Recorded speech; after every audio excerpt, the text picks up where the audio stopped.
we got just a little touch of NBA news this week that I wanted to talk with you about, just because you are like the NBA guy. Yeah. The first piece of news here is that Mike D'Antoni and somebody else, I didn't even see I didn't pay attention to the other guy. He signed with them too, but like Mike D'Antoni was like the big name. Amari Stoudemire is pretty big. Well, Stoudemire, no, but another guy. So Stoudemire signed like last week, and Yeah. then D'Antoni, and then another dude also signed with the Nets this week under Steve Nash. Kind of almost sounds like Kyrie was right, huh? Nobody's a coach, right? Anybody can coach any day, right? That might really be the case. Kind of almost how it's looking, man. Now that all these pieces. How do you feel about that? Shouldn't be that way. You don't like it? Too much dysfunction at some point in It time. could be. It's tough. I mean, it Do you can be think with done. Kyrie and KD it could create conflict? I mean, those are the two guys you got to be worried about, right? So, I think people are hilariously funny by saying like Kyrie and KD look so comfortable with one another when they're both the most like ficklest like type of. They're very I don't know, bro. I think like, polarizing is almost a word. Like, I'm like, I have to see them play together on a team together. I agree. For a full year. It's either gonna pop off or it's gonna be a disaster. Hate each other, bro, and then somebody's gonna leave. Well, like, okay, so like if they start talking shit, right, like throwing shade in interviews and stuff, who do you think does it first? Kyrie. Same. I think Kyrie would be the aggressor. I Right. think KD's always kind of kept it to himself until like after the season, and then like he'll say some shit. But like, I feel like Kyrie will say something like how he doesn't mean it, because Kyrie's kind of taken out of context like me in certain ways. Is he? Kind of. Like, some of the stuff he does is off the wall and a little weird, but a lot of stuff that he gets judged for saying he's weird and stuff, like, he's really not. I mean, that's fair. I mean, that's kind of what the media does, right? Is they take everything out of context. But I do feel like Kyrie would probably say something, like, in a different light, and KD would be like, bro, you got me bent, bro. I got rings. And then, dude, you got rings where I beat him. So you just as garbage as he is. Do you think that, like, if a conflict were to arise, they'd be able to handle it? That's where it gets tough. I mean, who do you think's the leader of the team? It's got to be KD, right? It has to be. Nah. I think KD would be like stoic, like he kind of like minds his own business. I'm gonna have to say it has to be Kyrie because he's vocal and he's been there already. That's a good point. Yeah, but he's been there, but he's barely played though. Like, what the fuck does that mean? But I guess like he's still have a relationship with the guys. He was there before, you know. So and D'Antoni, he was a part of the Suns team that Steve Nash played for, so that's where that connection comes from. I feel like their team's gonna be weird because KD and Kyrie, neither one of them want to lead; they just want to hoop. But like somebody has to lead. DeAndre Jordan could. That'd be a little weird. He could though. I guess he could become that, but like if Kyrie and KD don't want to, like, and they're like, I feel like they would respect DeAndre Jordan. You know what I mean? I don't. Dang. I don't. Well, I who feel else? like So do you think a coach needs to step up? It's gonna have to be probably D'Antoni, I guess, at this point, if I have to pick, because Nash is still gonna get looked at like, bro, shut up, bro. You're a player just like us. Like D'Antoni's gonna probably have to be the guy, but we all know D'Antoni's not that great of a leader. All D'Antoni says is like, bro, we're gonna score. We don't care about defense. Nobody just will be able to outscore us. He can now apply that with KD and Kyrie. That's a little scary. Yeah, and with him being, I actually think that's a really good mentality to have as an assistant head coach, though, because that's like the only thing you need to focus on. You know what I mean? And then like with Nash as like the head coach, like he can make decisions over Antoni, like depending on the situation. They're going to be a nice little team to watch for sure. It's going to be extremely intriguing. Yeah. And dude, the season's coming up. It is. It's November, bro. I don't think they're going to do it next month. I think they're going to push it back to January. I doubt it. So this is going to be the issue with that. They got to finish before the Olympics. I feel like that's like a hard cap. If they don't push it back, you just had these guys who played in a season where it should have been their summer. Then they just finished, and you're telling them to come back and miss Christmas as well and New Year's without their family during Corona, when you just pretty much pulled them from their family during the crisis. Well, they would normally be playing during that time anyways, so what's different? Because you're saying they lost their summer is what you're saying. Because the bubble. But they already had a lot of time off, like from COVID. I can tell you this right now, bro. The players would not be. There would be a lot of players who would not be there until like January. They would just opt out. Right. Holy shit. But I can tell you right now, LeBron is not going to go back in December, bro. He's going to chill. He wants to chill with his family, dog. He has like a young daughter as well. We talked about them allowing the family to come with them in the bubble this time around, like to help with that. Bro, that's a whole different type of Christmas experience. That's true. So like, I can tell you right now, there'll be so many guys that would like not go. They're better off. They're like, I'm good. I'm already a millionaire. They said they were going to put it in January anyway. Then they were like, "No, we're gonna make it in I didn't December." really think about that. Like, it kind of sucks for the Lakers because like they don't even really get to enjoy like winning the ship. They just go straight into the next season. Like that kind of sucks. Because like with football, like you win, you get like 6 months. You know what I mean, to like just enjoy it. And even NBA, like I mean, you get some time off. Between but even seasons. then, like the longer lasting teams is who it sucks for. Like the Denvers and the Lakers and the Miamis, like that lasted all the way to the end and stayed there longer than anyone. Like they're just not getting back to their family. And that's the worst case scenario, right? Because they didn't even get a ship. Like they didn't win it, and they like missed time. They can't do it in December, bro. Because then if you're gonna do it in December, well, what's the difference? Oh, so you're just saying like for the holidays specifically, is right? You have to let these holidays be had. So what about like January 2nd or like January? Let's go. Okay. New Year's, you get New Year's Eve. Right. We're starting after that though. Like we gotta go. Do you think there's a chance that they could start New Year's Eve? That would be fucking sick, bro, if they had like a double header or something on New Year's Eve. It would be, but at the same time, the only thing that sucks about that is that wouldn't work. Because when it comes to that,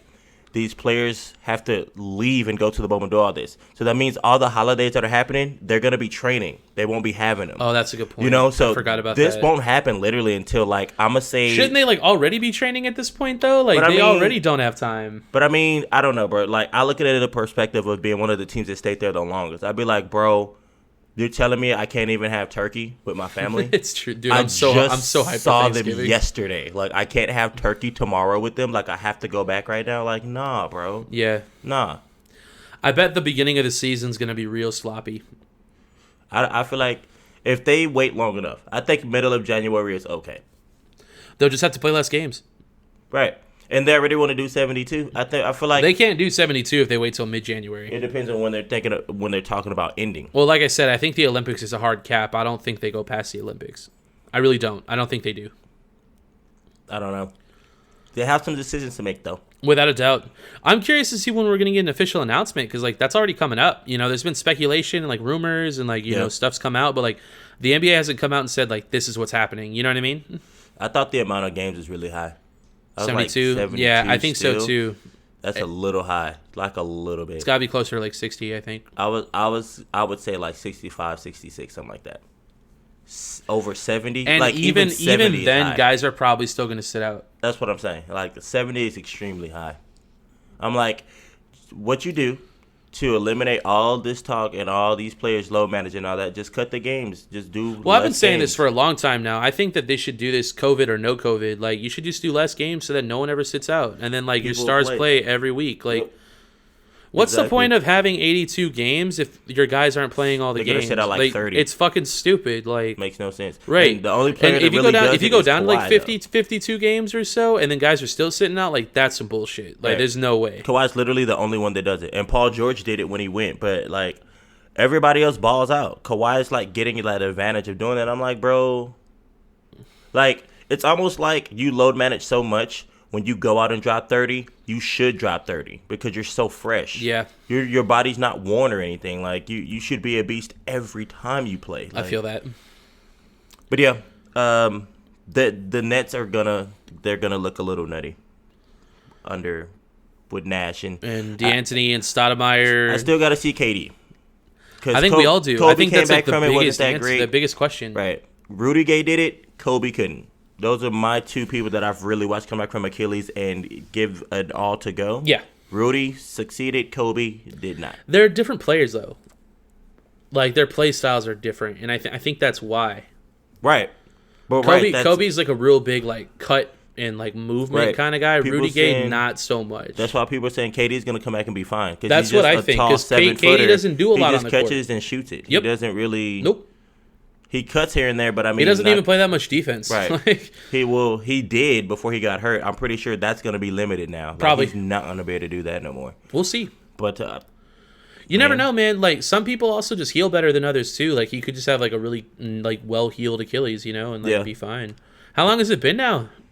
Like, a year and a half? Yeah, because he got the COVID stuff with it. It's been a long time. He got like an extended because this COVID bubble stuff. So in a way, like, he should be fresh as fuck coming back too, which is a little spooky for the Nets. Right on point. That's what I'm saying. Well, they were even saying that like both KD and Kyrie like could have played. Like they were saying they both could have. Like if they had to, like they could have made it work. Is what they were saying. Right. So for me, like that's a little exciting. Like if they were already in a place where like if they had to play, they could play. Then like this next season, like they should be locked and loaded, ready to go. Exactly. Like they should mop the East. Giannis, Miami, all of them should get mopped by the Nets. None of them matter anymore. I'm being completely honest. Miami might be one of the Toronto, but not even. Maybe, and then like maybe the Celtics, right? And then even then, bro, like I don't know. That's tough, bro. Raptors won't beat them. Right, like 76ers are fucking garbage in the process still. Yep. So, bro, yeah.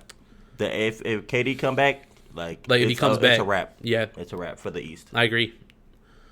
We do have a new rumor that came out in regards to the trade deadline for the NBA, which is cool because it surrounds the San Antonio Spurs, but which it's is not my cool team. because it's a retarded trade. I know you don't like it at all, and I'll even say this: it seems a little far fetched, but it has gained some traction. Like it has gotten some attention. The trade would be for McGee, Green, and Kuzma, all to the San Antonio Spurs for LaMarcus Aldridge.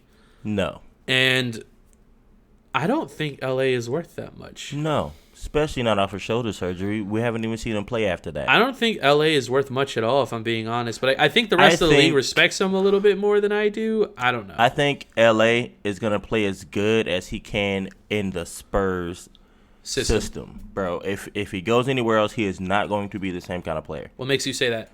Because he played well in Portland. Everybody before has he went to the Spurs. A role and a style of play. Sure. To me, he either should have stayed in Portland, but he didn't.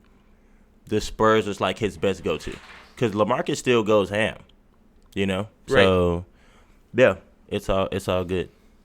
Yeah, I just don't think that I don't think that's a healthy move for the Lakers to get. Do you think them getting rid of McGee, Green, and Kuzma has anything to do with cap space? I mean, you said they have like a fuckload of cap space now, right? They're going to because also everybody was signed to a 1 year. So either some people are coming back or some people are leaving. So Kuzma has been rumored to be traded for like a couple of years now. Like, what's up with that? I just like they always say he's going to be traded. I don't think Kuzma is going anywhere. Like no, why do you think that's always a speculation though? Like, does he just not play well for the Lakers? It's just he doesn't play well to the media. Oh, kind of like a KD situation, right? Like to the Lakers, Kuzma, he's still all right to me. He had some nice games in the playoffs. Yeah, he looked like he played okay. They weren't all great. No. But he's not getting paid a fuckload of money either, though. So he played good defense, bro. Like he well, had a pays positive attention to defense, right? Right, dude. He had a positive impact on the floor when he was there. So to me, they could use him as a trade asset. But if nobody gets traded and everybody else does, I think Kuzma's the one to stay. Like Rondo will leave, Danny will be gone. Like, you know, McGee will probably a reunion with Danny Green to the Spurs like does kind of make sense just because he's been here before. But I don't think he's very good. I mean, his defense is great. Like, he's got good D, but like his three ball is like it's suffered significantly. If I send you that, I'd rather take DeJounte Murray. Of course. You could keep LA. Yeah. I'll give you that for DeJounte. All three of those guys? I feel like that's still a lot. I would say both. I feel like it's a better trade, I would say both. Both of those actually, like, together. DeJounte and LA. Well, now that feels a little feels a little lopsided though. Like that feels like a Lakers win. How? DeJounte and LA? Right. That's a duo. LA's what? But LA is about to come and back up Anthony Davis. Right. He's not right. And DeJounte's gonna come and back up LeBron. Dude, that sounds nuts. That's what I'm saying. Yeah. Now, but that would be a trade worth. That's what I'm saying. If I was a Laker, that's what I'd want to see. Sure. But I'm not gonna just give that up right there. Okay. That's tough. That would be no, I don't like that. I don't think it happens. That trade sounds retarded right. to me. I mean, but there are rumors everywhere, right? Right. Well, but like I said, this rumor particularly gained some traction. I think the Spurs will do something this offseason. There's been a lot of attention around the Spurs. There's no telling, though. Huh? It's no telling. It's really weird just because, like, the next season is so close to starting, too. Like, well, there are reports that we know DeMar he says he doesn't want to play here. He doesn't like it. I think DeMar is one of our greatest trade assets right now because he already said he doesn't want to be there. So, like, why not just get rid of him and get a piece back? I mean, he's still worth something right now. You better do it right now. That's what I'm saying. Like, his value is only going to drop from here, I think. I think he's worth the most right now. He's decent value. And I don't even like him on our team, to be honest. Like, I don't think DeMar is that good with the Spurs. I think he could pop off somewhere else, but, like, I just don't think he fits in the Spurs system. Well, bro, he has carried, though. He carries because, like, he always has the ball. That's what the problem is. Do you see what I'm saying? Like, he doesn't, I don't know. Like, just from what I've seen, it seems like he tries to, like, be in charge, and then, like, Like, honestly, if we were to get rid of DeMar and let LA lead the team and dish and just get rebounds and stuff, I think that would be better. Like, let LA dish to, like, Derek White, like, Lonnie Walker, Bryn Forbes, DeJounte Murray. Like, let LA be the leader. And then, like, just let all these small guys on the outside just get to work. You know what I mean? Right. Man. I definitely know more about basketball when I'm watching it, that's for sure. But that's kind of what I've pulled together just from what I have seen. Right.